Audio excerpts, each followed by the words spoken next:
Hello, everyone, and welcome to our Shop Talk episode of FP Next, powered by John Deere. I'm one of your co-hosts for this farmer and rancher-driven podcast, Sarah McNaughton Peterson, and I'm here with Kurt Arns. Hi, Sarah. Yes, we're powered by John Deere, so for all of your equipment and technology needs, see your local Deere dealer. So, Sarah, I'm just wondering if there's been just a little bit of winter weather up in North Dakota, because we've been kind of looking down that barrel for a while, although it's been pretty warm fall so far here. Yeah, we also got very spoiled by a very mild fall. I know we were still out roping and riding horses until just this last couple weeks, which was so nice. And it was a nice break and kind of a delay on the winter weather, but it has officially arrived. I was out shoveling, getting my arm workout in the other day with our first snowstorm we got. And per usual, that first snow of the year, everybody on the roads forgot how to drive in the snow a little bit, but winter has arrived. And so we're buckling in and hoping it won't be a harsh one. How do you think the winter's going to be down there in Nebraska? I really don't know. It's been kind of a delayed deal, which was good for harvest. Although we had a skiff of snow the other day, it wasn't enough to shovel. It was gone by noon, but it kind of reminded us what's coming. And I just did an interview with our one of our state extension meteorologists, and he thinks that it's going to be a little bit colder and a little wetter moving into the middle of winter. So, take that for whatever it might mean to you, but to me that means probably a fair amount of snow. But it's the northern plains, so what do we expect, right? Right. Well, where there will not be any snow going on is the Organic Grower Summit, which is happening in Monterey, California, December 4th through the 5th, which covers all of the top trends, techniques, and innovation in organic farming. And so that's one of the latest shows produced by Western Growers and Farm Progress. And so it's always kind of cool to see what comes back from that show. Because, of course, vegetable growing and fruit growing is so different than anything that we cover here in the Northern Plains. Yeah, there's going to be great speakers and a lot of leaders in all spectrums of the organic industry. So we're excited to cover the newest hot topics and the kind of the need to know subjects happening in the organic community. And there is a fair amount of organic production in our states up here and and across the nation. So this is kind of a newer event for Farm Progress to be involved in, and it's exciting too. And by the way, there's still time to register if you're in the area and are an interested farmer or work in that industry. I know anytime it gets to December, January, February type of time frames, I would love to go to California. So for anybody interested, make sure you take your chance and get out there and enjoy some of the nice weather and some of the great education. So Kurt, we've got a super exciting topic again today. We always have an exciting topic, but we're visiting with one of our own for the Shop Talk episode, and we're visiting with Shelly Hughley, who is the Southwest Farm Press editor based out of Olton, Texas. And we're kind of talking about all things regenerative ag and climate change from the farmer's perspective. So first off, Shelly, thank you so much for joining us.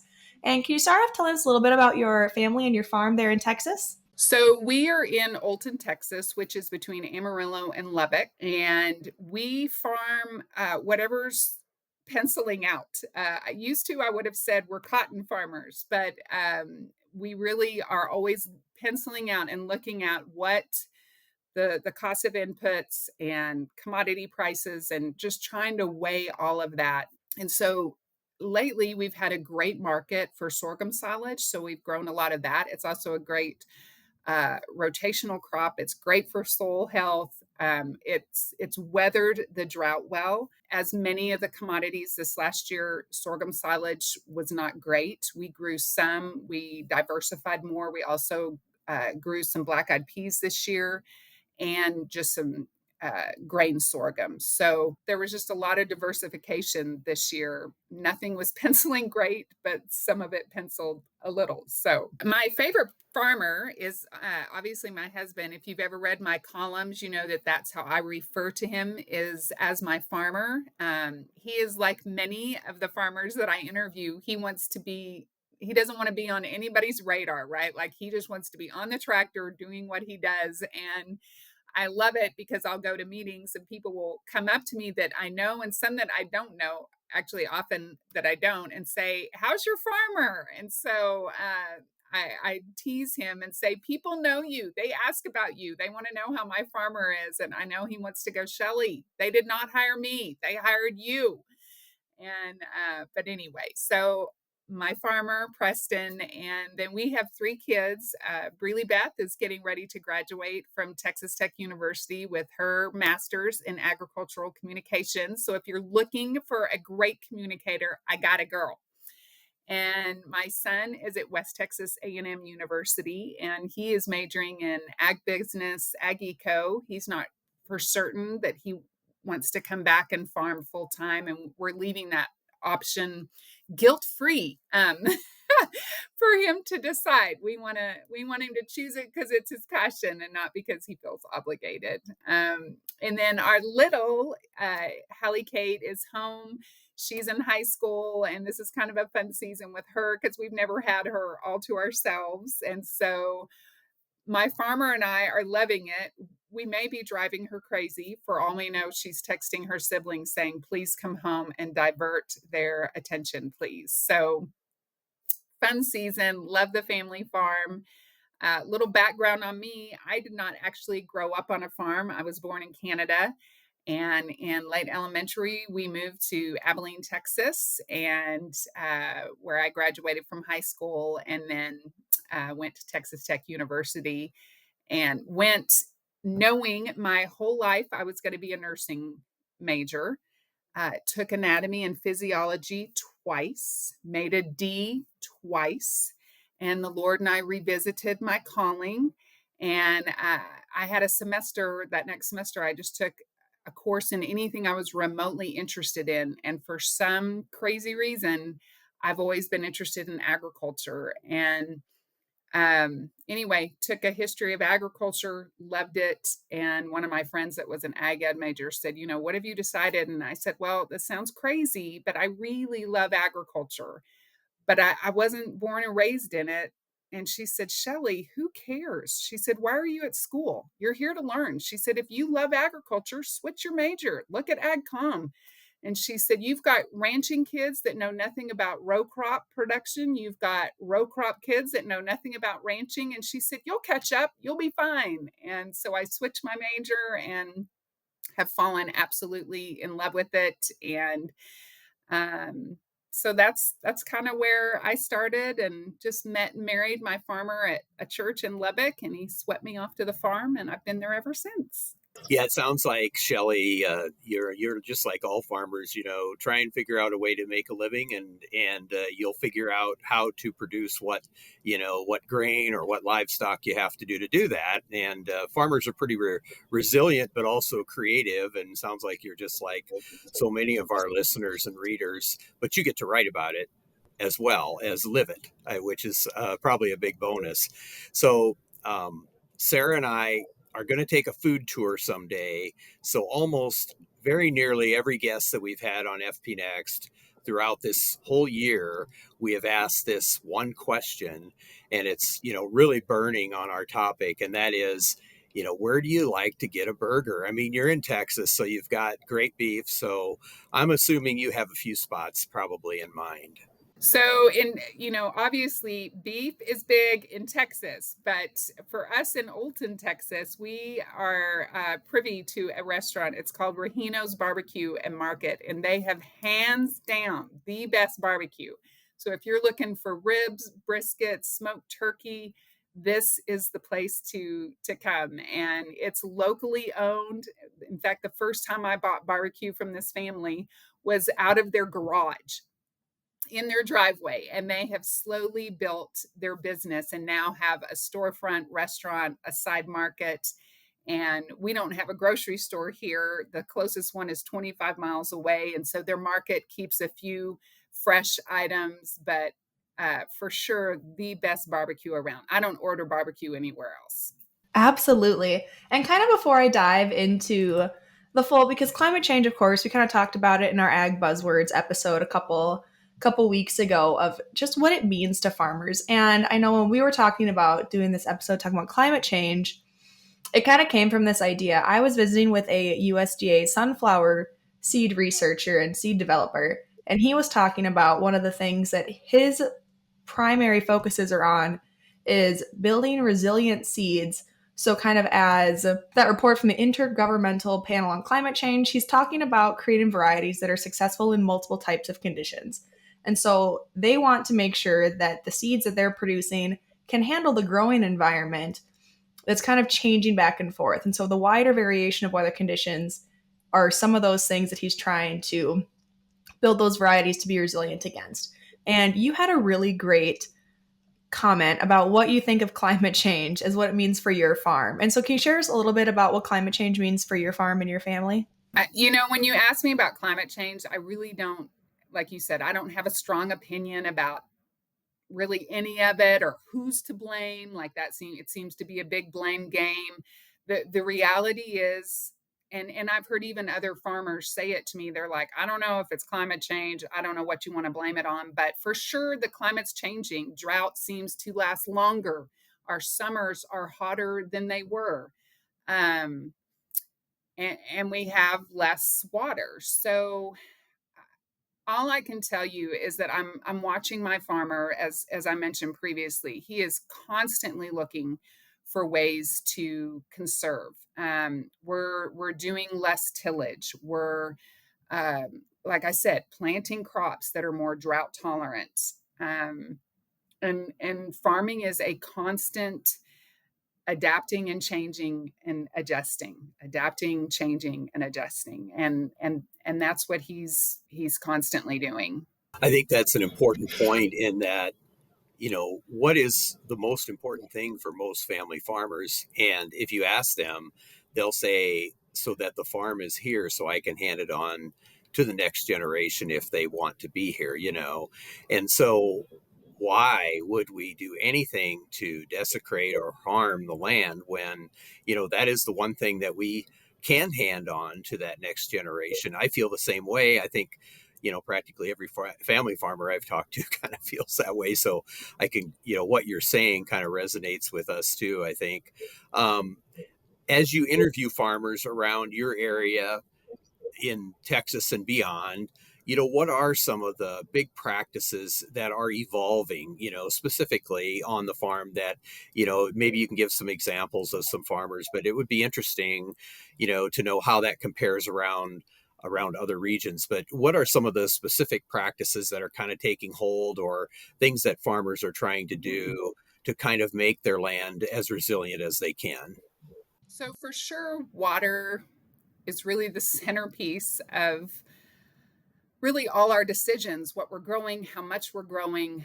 Um, we have been battling drought for several years, in addition to the fact that we irrigate from the Ogallala Aquifer, and it is a depleting, non replenishing aquifer. So everything that we're choosing to grow, when we're not only looking at commodity prices, but when we're choosing something like sorghum silage or grain sorghum, we're looking at what are the water requirements.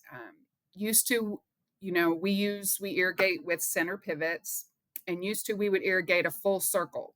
You could make a crop no matter what the weather was, no matter if we got rain or not. Well, those days are over, and we would tell you that our irrigation is supplemental at best. Um, and so we've gone from growing 120 acres to half a circle to a quarter or a third of the circle. And so really just trying to, my farmers constantly looking at how can we conserve, how can we cut back, how can we do more with less, which I think farmers across the board, no matter where you farm, are trying to do more with less. But for sure, water is always an issue, and we're always looking for more drought tolerant uh, crops, and making our decisions based on water availability. I know, Kurt, when we were just down in Nebraska earlier this week before we recorded this, we had a big conversation about irrigation, and water is such an important topic. And I mean, we get dry up here in the Dakotas, and I know you guys get some drought in like the western part of Nebraska. But I think it's so interesting to talk to farmers, and you talk about farmers in those different regions, because Texas is hotter and drier than North Dakota and Nebraska will ever be. And I think that's something that's really interesting about these Shop Talk episodes, is getting to have people on to share about that. What are some of the main crops in Texas that are kind of seeing these changes in conservation practices? And I think it's really interesting that you said, especially on the sorghum side, it'll either be harvested or it'll be a cover crop. Is that something a lot of farmers down there kind of embrace? So, I say that water is a big issue, a central issue in our area. It's really an issue across the whole region that I cover. I cover Texas, Oklahoma, and New Mexico. And you talk to producers in the Southwest, and they're going to tell you whether they're in the lower Rio Grande Valley or they're where we're at or any region that water is an issue. The producers in the lower Rio Grande Valley right now are dealing with the fact that Mexico is not releasing the water that they need to irrigate. We've seen sugarcane mills, the last one, go out of business, and farmers there having to adapt and adjust.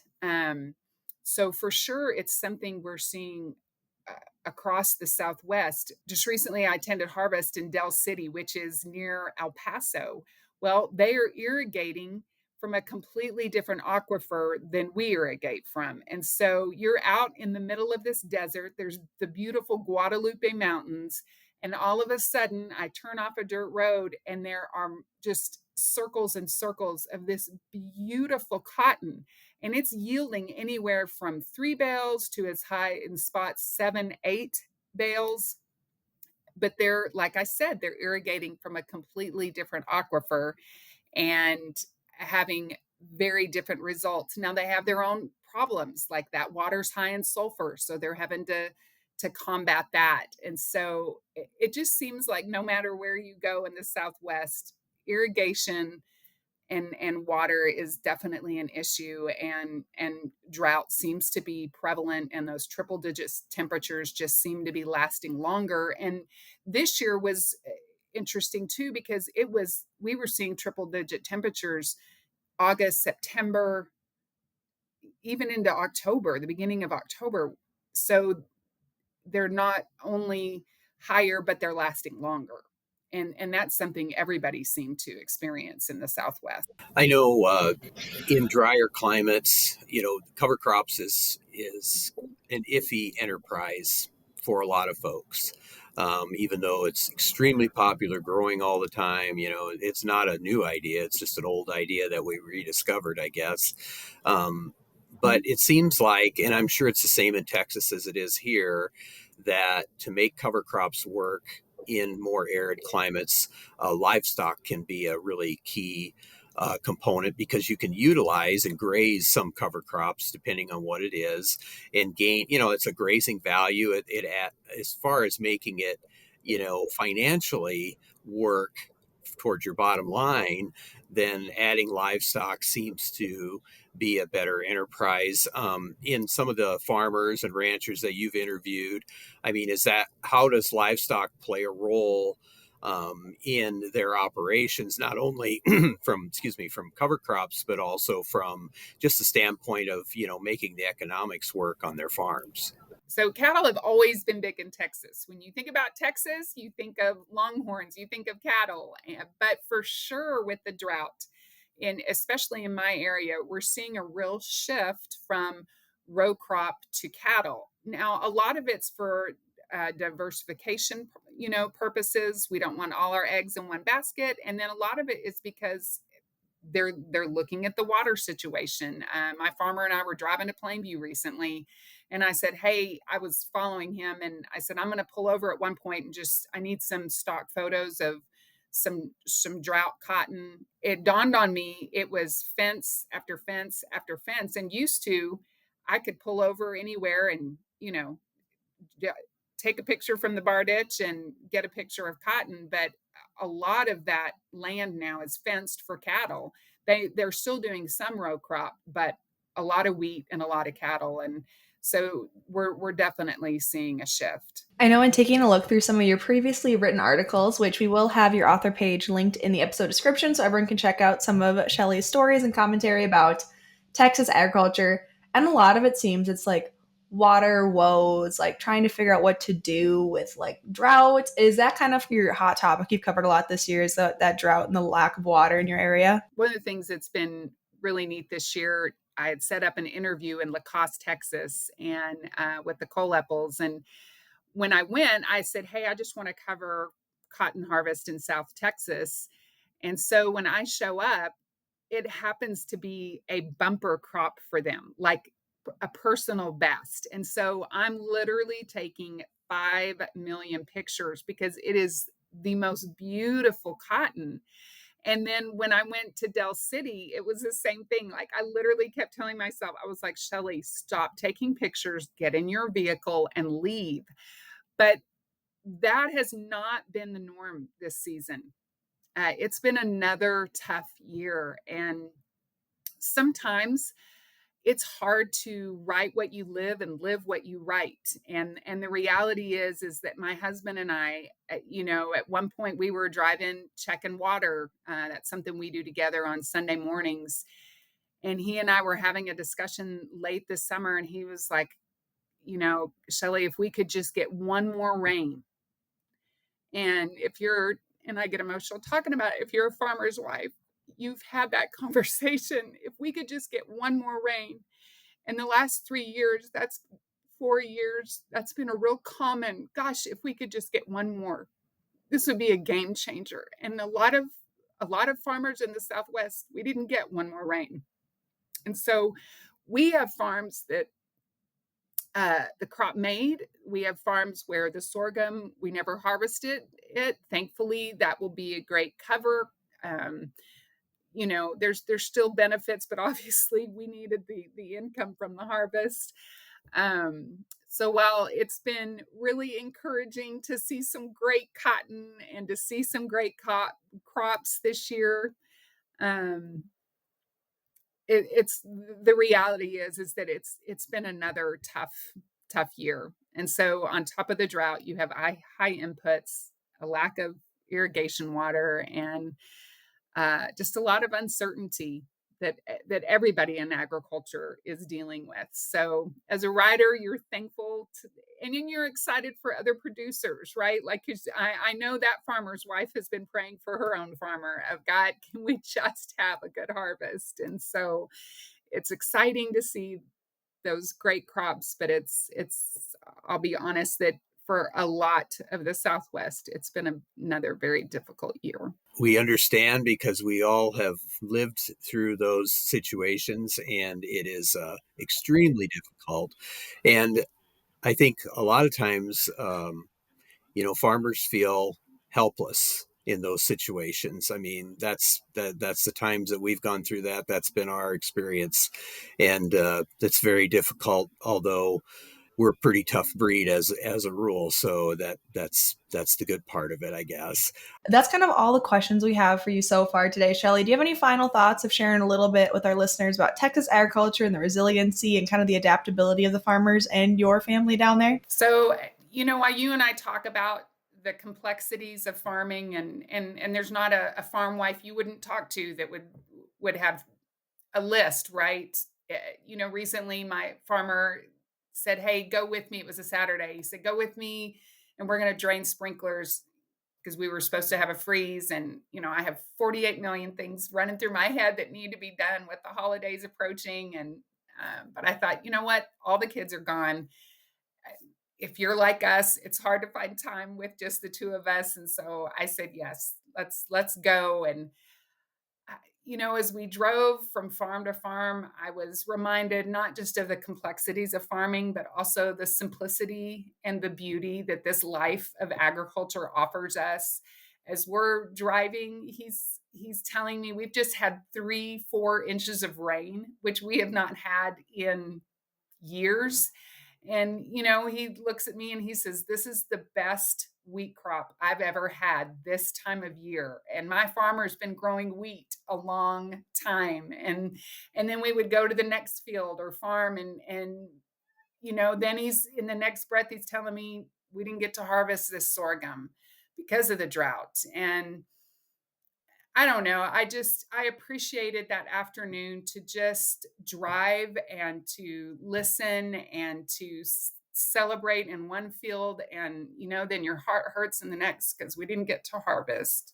And they just work so hard, when you're looking at everything that his two hands and God's divine blessing have afforded us. And I just appreciated that time with him, and I'm just really thankful for him and proud of him, and I'm proud to be a farmer's wife, and I'm really thankful for the life that we've been given. And even though it's hard, it's incredible. And take time, get in the pickup with your farmer or in the side by side, and just take time to go look at the crops. We get so busy with kids and work and so many responsibilities that sometimes we forget what's going on out there and what they're facing every day. And it was just good to have that time with him, and I'm really thankful. And like I said, super proud of him. I think one of the great joys of farming is the people, the family that you get to share it with. And I look back at,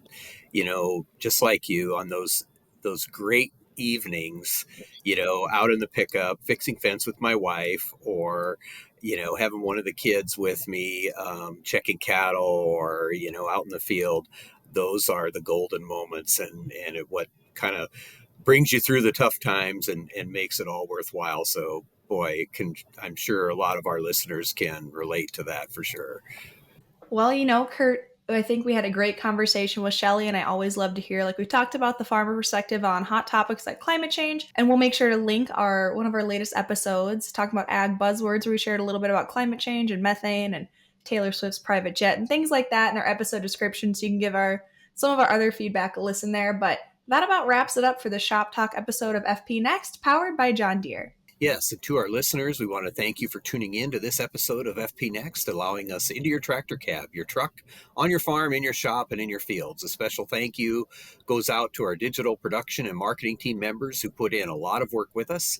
And if you want to be sure not to miss any of our top stories, sign up for our Farm Progress Text Blasts, which bring the hot stories right to your inbox. Absolutely. And you can sign up for those text alerts by texting FARM, FARM, to 20505.